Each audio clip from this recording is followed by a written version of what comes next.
Alright, welcome tonight to the latest creation of the Jackie Robinson Show. I'm your host, Jackie Robinson.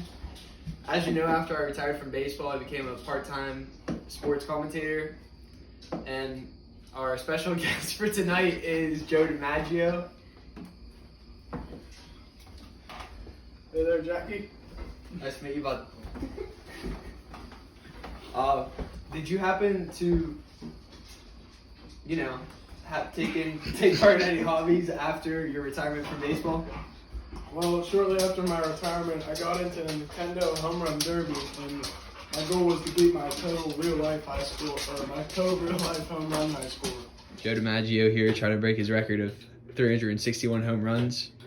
Buddy's playing it on the Nintendo Home Run Derby. As you can see, it is the Nintendo Home Run Derby. And we're just seeing how much you can get right here. It's been going at it for a pretty long time, so I don't know. We'll figure out later in the interview. So, how many home runs did you hit throughout your career in the MLB? I hit 361 home runs in 13 years, and I was also an all-star player all of my seasons in the MLB. Wow. I only hit 137 home runs in 9 seasons. That is more than double the amount of mine in only 4 more seasons. That's incredible. Congratulations on your outstanding career. Thanks, Jackie. So, what year did you get inducted into the Baseball Hall of Fame? 1955, and I was also the sport's greatest living player in a poll taken during baseball's centennial year of 1969. How about yourself? 1962. We were both listed on the 1900s All-Century team as well. Yeah, when I first entered the league, what was your opinion on African Americans now starting to play in the major leagues? I did not seem to mind it, and I encourage everyone to play the game they love. Good to know. I hear you started a charity. Would you mind telling us a little about it?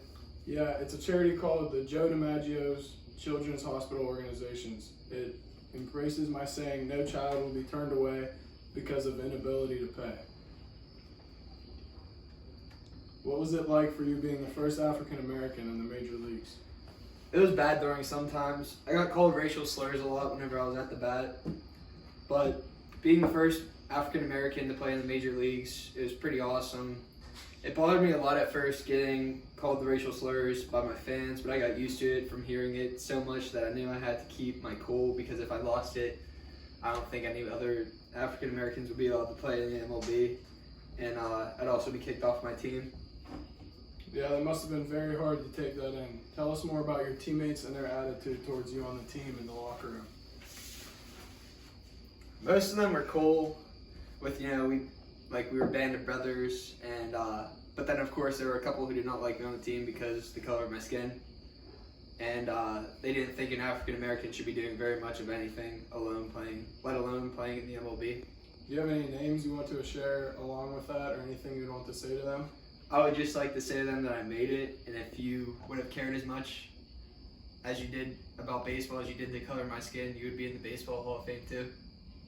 Was it hard to focus during the games with there being so much racial tension? In the beginning of the game, it was hard, to focus, but soon after the game started, my head was in the game and I blocked out all the noise. Would you have anything to say to the young black community when you retired from baseball? If you work hard every day, it does not matter what color your skin is, you will achieve all of the goals you set. Those are some very inspirational words, Jackie. Thank you. Do you have any words of advice to give to the kids about life and baseball? Never give up on your dreams because something has not been done before. And just be the best you that you can be, and you will be successful. Did you ever picture yourself being in your position today? No, but with hard work, anything is possible. Do you have anything else you would like to say, or do you have any more questions for me? Just one more thing to add. Even though your stats were not as great as mine, you had much more athletic abilities, and you showed that during your time at UCLA winning the national championship for your long jump. And your ability to compete in 3 sports at the collegiate level just blows me away. Congratulations on all of your success. Thank you, and thank you for your time today, Joe. It was a pleasure to talk with you. Thank you for having me. It was an honor to talk with you as well.